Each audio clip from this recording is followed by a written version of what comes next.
ইতিমধ্যে এটা VVPAT Udalguri strong ৰুমৰ পৰা নিৰুদ্দেশ হৈ আছে। ওদালগুৰি জিলাৰ নিৰ্বাচন আয়োগৰ দায়িত্বত থকা জিলা উপায়ুক্তৰ গাফিলতিৰ বাবে নিৰ্বাচনী বিষয়ৰ গাফিলতিৰ বাবে এটা নিৰ্বাচন প্ৰক্ৰিয়াৰ এটা অভিন্ন অংগ ভিভিপেট এটা ওদালগুৰিৰ পৰা অন্তৰ্ধান হৈছে। ইয়াৰে ভেৰগাঁৱৰ কাৰণে যি 267টা ভিভিপেট আছিল তাৰে এটা ভিভিপেট এতিয়া অন্তৰ্ধান হৈ আছে। লোকসভা নিৰ্বাচনৰ কাৰণে নিৰ্বাচন আয়োগে অধিসূচনা জাৰি কৰিছে আৰু লোকসভা নিৰ্বাচনৰ কাৰণে নিৰ্বাচন আয়োগে ইতিমধ্যে তেওঁলোকৰ প্ৰস্তুতি তুংগত কৰি তুলিছে। কিন্তু এই সময়তে আমি দৰং ওদালগুৰি লোকসভা সমষ্টিৰ ওদালগুৰি জিলাত অৱস্থিত যি আমাৰ নিৰ্বাচন আয়োগৰ ষ্ট্ৰং ৰুম এই তাত এটা অভাৱনীয় এটা অঘটন সংঘটিত হৈছে। এই সম্পৰ্কে আমি আপোনালোকৰ জৰিয়তে সংবাদ মাধ্যমৰ জৰিয়তে নিৰ্বাচন আয়োগৰ তথা সমগ্ৰ ৰাজ্যৰ সমগ্ৰ ভাৰতবাসীৰ দৃষ্টি আকৰ্ষণ কৰিবৰ কাৰণে আজিৰ সংবাদ মেলখন আমি আয়োজন কৰিছো। আপোনালোক সকলোৱে নিশ্চয় জানে যে এইবাৰ যি লোকসভা নিৰ্বাচন অনুষ্ঠিত হ'ব এই দৰং আৰু আগৰ পূৰ্বৰ মঙলদৈ লোকসভা সমষ্টি আৰু এইবাৰ দৰং আৰু ওদালগুৰি লোকসভা সমষ্টিটো তাৰ কাৰণে নিৰ্বাচন আয়োগে প্ৰস্তুতি তুংগত কৰি তুলিছে। কিন্তু এটা স্পৰ্শকাতৰ বিষয় লৈ আমি আপোনালোকক জনাব বিচাৰিছো যে ইতিমধ্যে নিৰ্বাচন আয়োগে যি নিৰ্বাচনৰ প্ৰক্ৰিয়াৰ কাৰণে যি ভিভিপেটসমূহৰ ব্যৱস্থা কৰিছিল এই ভিভিপেটসমূহত ইতিমধ্যে এটা ভিভিপেট ওদালগুৰি ষ্ট্ৰং ৰুমৰ পৰা নিৰুদ্দেশ হৈ আছে।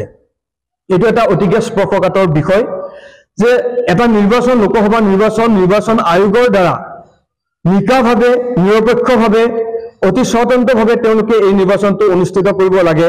কিন্তু তেনে ক্ষেত্ৰত আমি দেখিছো যে নিৰ্বাচন আয়োগৰ গাফিলতিৰ কাৰণে ওদালগুৰি জিলাৰ নিৰ্বাচন আয়োগৰ দায়িত্বত থকা জিলা উপায়ুক্তৰ গাফিলতিৰ বাবে নিৰ্বাচনী বিষয়ৰ গাফিলতিৰ বাবে এটা নিৰ্বাচন প্ৰক্ৰিয়াৰ এটা অভিন্ন অংগ ভিভিপেট এটা ওদালগুৰিৰ পৰা অন্তৰ্ধান হৈছে। আমি আপোনালোকক ক'ব বিচাৰো যে সমগ্ৰ ওদালগুৰিত দৰং ওদালগুৰিৰ কাৰণে 1107টা ভিভিপেট তেওঁলোকে মজুত কৰি ৰাখিছিল। এই 1107টা ভিভিপেট আছিল ওদালগুৰি সমষ্টিৰ কাৰণে 258টা, টংলা সমষ্টিৰ বাবে 304টা, মাজবাটৰ বাবে 278টা, ভেৰগাঁৱৰ কাৰণে 267টা। ইয়াৰে ভেৰগাঁৱৰ কাৰণে যি 267টা ভিভিপেট আছিল তাৰে এটা ভিভিপেট এতিয়া অন্তৰ্ধান হৈ আছে। এইটো অতিকে গুৰুত্বপূৰ্ণ বিষয় যে যাৰ এই নিৰ্বাচন আয়োগক সহগত কৰি ভাৰতৰ লক্ষ লক্ষ নাগৰিকে ভাৰতৰ কোটি কোটি নাগৰিকে তেওঁলোকৰ মতদান তেওঁলোকৰ জনাদেশ নিৰ্বাচন দলসমূহক প্ৰদান কৰে। যদি নিৰ্বাচন প্ৰক্ৰিয়াৰ আৰম্ভণিতে এনেকুৱা পক্ষপাতিত্বমূলকভাৱে বা কাৰোবাৰ দ্বাৰা প্ৰভাৱিত হৈ বা কাৰোবাৰ তেওঁলোকে দাবী ধমকিত ভীতিগ্ৰস্ত হৈ যদি নিৰ্বাচন আয়োগে পক্ষপাতিত্বমূলকভাৱে এনেকৈ ইভিএম মেচিনৰ যে ভিভিপেট অন্তৰ্ধান হয়, নিৰ্বাচনী প্ৰক্ৰিয়া যেতিয়া নিৰ্বাচন চমু চাপি আহিব, নিৰ্বাচন প্ৰক্ৰিয়া যেতিয়া শেষ হৈ যাব তেতিয়ালৈকে হয়তো নিৰ্দিষ্ট কিছুমান দল বা নিৰ্দিষ্ট কিছুমান ব্যক্তিৰ দ্বাৰা প্ৰভাৱিত হৈ নিৰ্বাচন আয়োগে এই নিৰ্বাচন প্ৰক্ৰিয়াটোকে সম্পূৰ্ণ জটিল বা বুমেৰাং কৰি তুলিব পৰা আমি সম্ভাৱনা ব্যক্ত কৰিছো।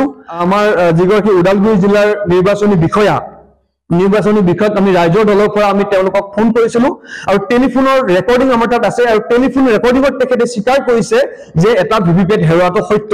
কিন্তু তেখেতে মানে গা এৰাই চলি তেখেতে এনেকুৱা ধৰণৰ কথা ক'ব বিচাৰিছে যে তেওঁলোকৰ কাউণ্টিঙত এই প্ৰক্ৰিয়াটোত ভুল হৈছে।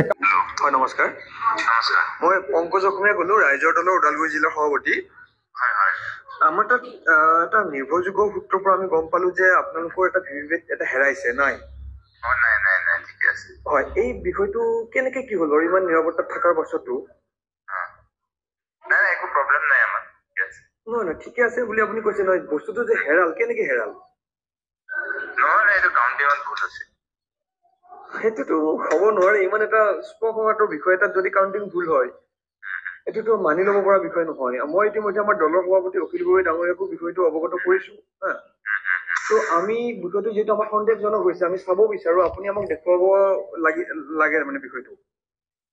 সেইটো আমি আপোনাক ইয়াত যিটো আমাৰ অলৰেডি গোটেই পলিটিকেল পাৰ্টি দুনো আছে হয় পিছত আপুনি যেতিয়া মিটিং কৰিম আমি আপোনালোকক কৈছে যে এই ভিভিপেট হেৰুৱা কথাটো সত্য আৰু ইতিমধ্যে আপোনালোকে অৱগত যে সমগ্ৰ ভাৰতবৰ্ষত এক বিশেষ ৰাজনৈতিক দলৰ প্ৰভাৱত সমগ্ৰ ভাৰতবৰ্ষত এক বিশেষ প্ৰভাৱ তেওঁলোকে ফুটাব বিচাৰিছে ইতিমধ্যে আপোনালোকে দেখিছে যে দিল্লীৰ মুখ্যমন্ত্ৰী অৰবিন্দ কেজৰিৱাল দেৱক মুখ্যমন্ত্ৰীত্বৰ কাৰ্যকালতে গ্ৰেপ্তাৰ কৰা হৈছে এটা বিশেষ ৰাজনৈতিক দলৰ তেওঁলোকৰ বেংক একাউণ্ট বন্ধ কৰি দিয়া হৈছে আৰু যিসকলে ইতিমধ্যে চৰকাৰৰ বিভিন্ন নানা কথাক লৈ মাত মাতিছে তেওঁলোকক জেলত ভৰোৱাৰ কথা তেওঁলোকে চিন্তা কৰিছে জেলত ভৰাইছে বিভিন্ন ধৰণৰ ভয় ভাবুকি দিছে তেনে ক্ষেত্ৰত আমি সন্দেহ কৰোঁ যে এই নিৰ্বাচন আয়োগে এক বিশেষ ৰাজনৈতিক দলৰ প্ৰভাৱত বা তেওঁলোকৰ দ্বাৰা ভীতিগ্ৰস্ত হৈ আচলতে তেওঁলোকক নিৰ্বাচনত প্ৰক্ৰিয়াটোত তেওঁলোকৰ ফালে নিৰ্বাচনৰ জনাদেশটো ঢাল খোৱাৰ ক্ষেত্ৰত আচলতে এনেকুৱা কাম কৰিছে বুলি আমি ভাবোঁ আৰু এই ক্ষেত্ৰত সেইকাৰণে আমি নিৰ্বাচন আয়োগক কঠোৰভাৱে এই ক্ষেত্ৰসমূহত দৃষ্টি নিক্ষেপ কৰাটো আমি বিচাৰিছোঁ আৰু প্ৰয়োজন হ'লে আমি ৰাজ্যিক নিৰ্বাচন